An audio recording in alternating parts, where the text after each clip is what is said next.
A beautiful Friday to you, audience. It is a matter of urgency that we update you of the news doing the rounds within and outside the country.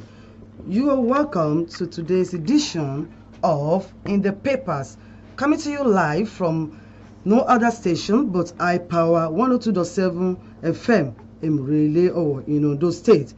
In the Papers is a current development at various parts of the society, namely political, governance, education, crime, health, insecurity, and so on and so forth. The program is on two parts. On the first part, we will be reacting. On the first part, we will be reading out the headlines of the news. And on the second part, you will have the opportunity of reacting to the headlines read to you. I am Olukemi Ajibola. And joining me on the program is Inioluwa Adekoya. Good morning to you, Inioluwa. Good morning, Kemi. Yeah, you're welcome. We are going on a short break now, and when we come back, we are going to continue. Please stay tuned.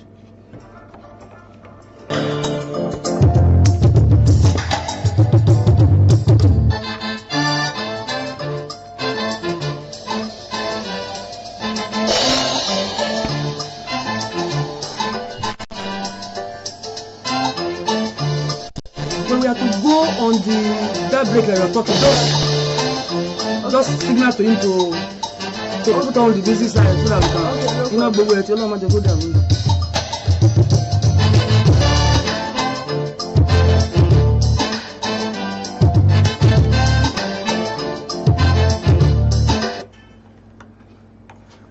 You're welcome back. If you are just joining us, the program is In the Papers. And with me, I have the cables, the Daily Post newspaper, the Vanguard newspaper, the Punch newspaper, and the Guardian newspaper. With me, I have the Hope newspaper, the Punch newspaper, and the Nation newspaper. And from the cables newspaper, police arrest 7 over abduction of Ondo Varsity. On the Hope newspaper, First Lady in Ondo empowers 500 women with grants. On the Daily Post newspaper, APC endorses Tinubu Governor Oberewo Ore re-election bid. On the Punch newspaper, Koza's Fatoyinbo apologizes after backlash over no money comment on CAC Ayo Babalola. In the Vanguard newspaper, NLC threatens nationwide strike. On the Punch newspaper, Adamawa PDP alleges fertilizers diversion ahead Saturday's election.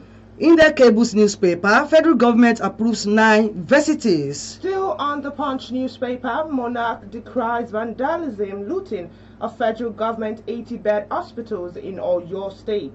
And still in the Vanguard newspaper, Police Service Commission PSC moves to stop hijack of exercise by politicians. Details of this and more in a moment. Please don't go away.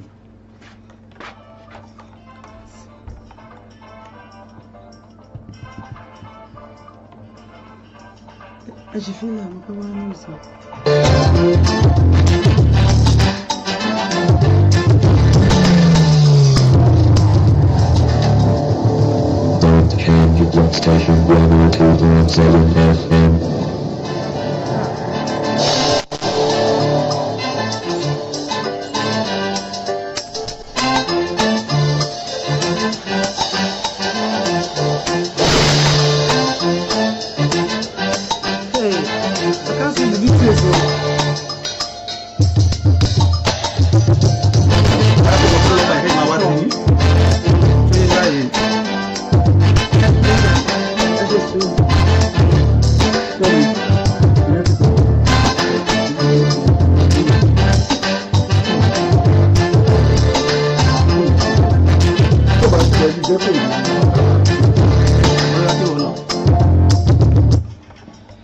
And now on the Hope newspaper, we move to the headlines and the details.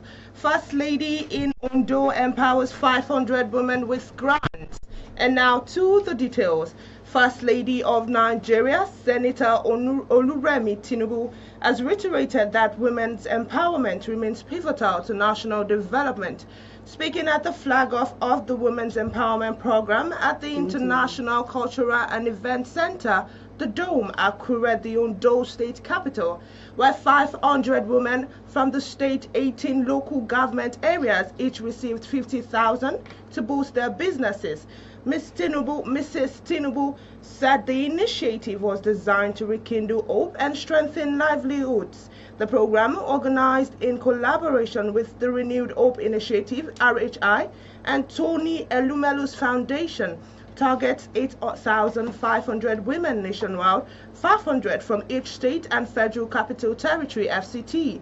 Represented by the wife of the Ondo State Governor, Mrs. Oluwaseun Ayedatiwa, the First Lady lauded the Elumelu Foundation 1 billion naira donation to the RHI, which will benefit 18,500 women across Nigeria. She stressed that the financial support was not a loan but a grant, seed of renewed hope aimed at recapitalizing small businesses run by women. She also reiterated that the Economic Empowerment Program is about supporting entrepreneurial spirit of women traders and small-scale business owners who wake up each day determined to provide for their families. In a welcome address, Ondo State Commissioner for Women Affairs and Social Development, Dr. Seun Osamaye, noted that women in the state had benefited significantly from the federal government programs in recent months, including the Widows Empowerment Program and the Measles Rubella Vaccine Initiative. For more details on this story, check the Hope newspaper with the headline, First Lady in Ondo State empowers 500 women with grants. And from the Punch newspaper, the Nigerian Labour Congress has threatened a nationwide strike if the federal government fails to return what it claims to be billions of naira taken from workers' insurance contribution. It has also demanded that the government fill the leadership gap in the country's present regulatory commission within a week. The NLC accused the federal government of siphoning 40% of contributions from the Nigeria Social Insurance Trust Fund into the National Treasury. The fund into the National Treasury, the fund which is financed by payroll deductions from the millions of workers, is meant to protect them in the event of injury on job loss. However, the National Pension Commission argued that the contributory pension scheme remains secured and continue to grow as it kicked against claims of missing funds. Interested in that story, check the first page of the Punch paper.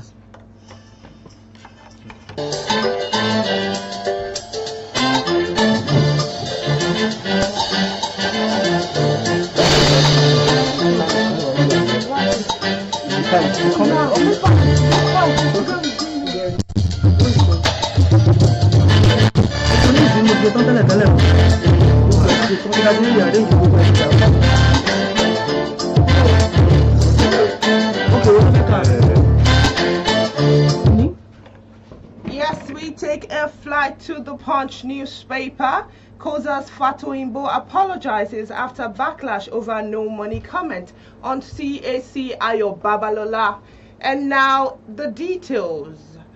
Pastor Biodun Fatoimbo of the Commonwealth of Zion Assembly has recanted and apologized to the Christ Apostolic Church over comments he made about the late Apostle Joseph Ayo Babalola, the first general evangelist of the church. In a now viral clip, Fatoimbo described Babalola as anointed, so anointed, but claimed that all the grace just went like that because he had no money. The CAC, in a strong worded statement recently signed by the Director of Publicity, Pastor Ade Alawode, accused Fatoimbo of promoting the misleading link between ministerial success and material wealth. In response, Fatoimbo issued a statement on acknowledging the CAC's concerns and apologizing for any hurt he caused. He insisted that he did not speak ill of Babalola's children and maintained that his church was a place of honor. For more details on this story, check the Punch newspaper with the headline, Koza Fatoyinbo apologizes after backlash over no money comment on CAC Ayo Babalola. Still in the Punch newspaper, federal government approves 9 new universities. The federal government has approved the establishment of 9 new private universities across the country. The Minister of Education, Dr. Tunji Alausa, announced the approval on Wednesday while briefing State House correspondents after the Federal Executive Council meeting presided over by President Bola Tinubu in Abuja. He said the newly approved institutions are Taskin University, Kaduna University, Leadership University, Abuja University, Jimoh Babalola University, Kwara State Bridget University, Mbaze Imo State Greenland University, Jigawa State University. Share the Punch of the Punch newspaper with the headline, Federal Government approves 9 new universities. Still on the Punch newspaper, Monarch decries vandalism, looting of federal government 80-bed hospitals in Oyo. And now to the details. Onipa Kyoton of Pakioton, Oba James Oyetunde Ojo, has condemned the vandalism and looting of the federal government 80-bed mother and child specialist hospital in Pakioton, Ogbomosho North local government area of Oyo State, describing it as a major concern for the community.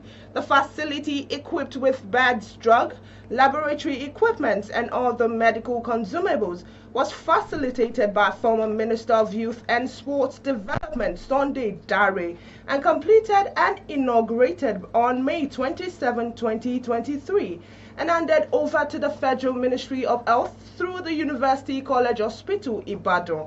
Speaking to journalists during an inspection of the hospital one evening, Oba Ojo said the destruction was both shocking and disheartening. He recalled that some cables were vandalized even before the inauguration but were replaced by Dare.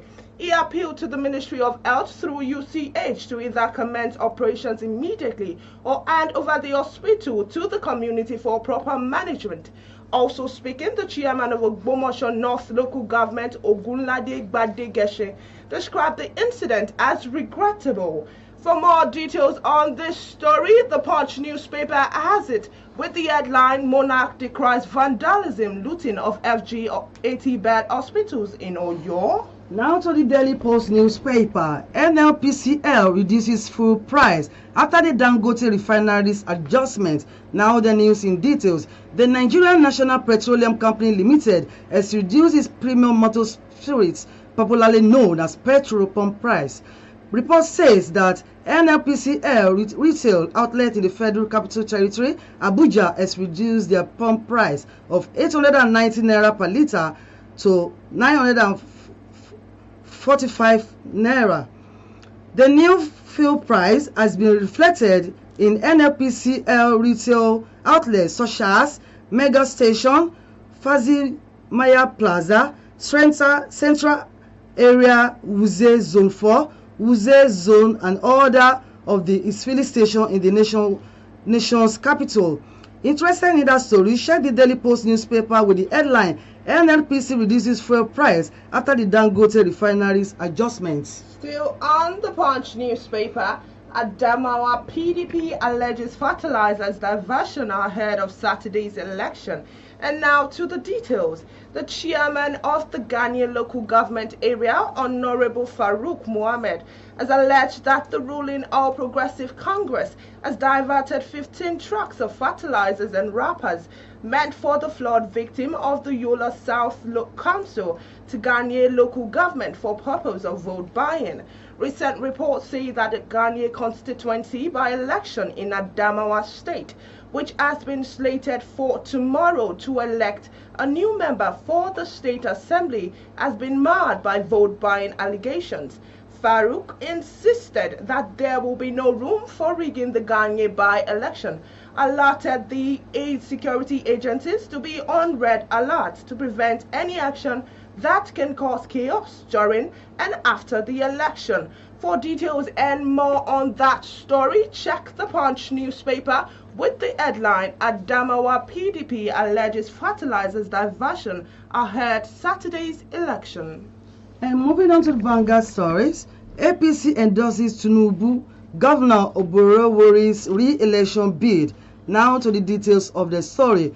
The All Progressive Congress, APC, in Ukwam local government area of Delta State has thrown its weight behind the re-election bid of President Bola Tinubu and Delta State Governor Sheriff Oborowori ahead of the 2027 general elections.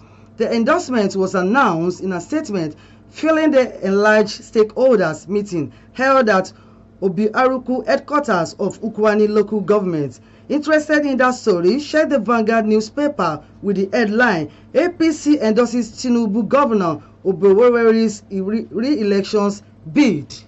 Yes, and now we go on a short break. When we come back, we'll read you the rest of the stories for today.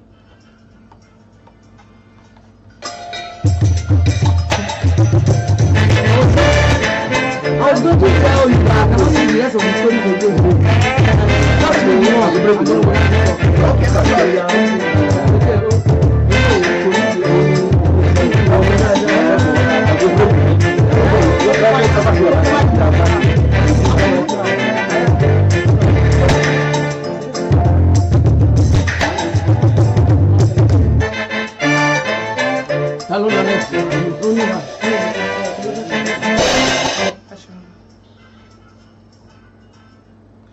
Very glad to have you back, and you're still on to your program in the papers on iPower 102.7 FM. Now we take a flight to the Nation newspaper, where we've got this: federal government unveils skill drive to empower 20 million youth by 2030. And now the details. The federal government has launched an ambitious national skill program to connect 20 million young Nigerians to job trainings and entrepreneurship opportunities by 2030, with women expected to make up at least 60% of participants. Vice President Kashim Shettima announced the plan as he assumed chairmanship of the reactivated board of Generation Unlimited Nigeria during the inaugural meeting, which coincided with International Youth Day 2025. In recent statements by the Senior Special Assistant to the President on Media and Communication, Office of the Vice President, Stanley Nkwocha, Shettima said, and I quote, "With over 60% of our population below the age of 25, we cannot afford to squander these assets. An advantage unreleased is merely a potential wasted." He warned that the national skill ecosystem faced a trilemma of exclusion, disconnection from livelihoods, and inadequate infrastructure for large-scale hands-on training. The Vice President said all training will align with the National Skill Qualification Framework to ensure Nigerian youth possess globally competitive credentials. For more details on that story, the Nation newspaper has it with the headline, Federal Government Unveils Skill Drive to Empower 20 Million Youth by 2030. And with that last story, we have come to the end of today's edition of In the Papers. Until next week, when we shall be bringing to you a fresh edition, we appreciate you for giving us your time. My name is Olukemi Ajibola. And I am Indioluwa Adekoya. Do enjoy your weekend.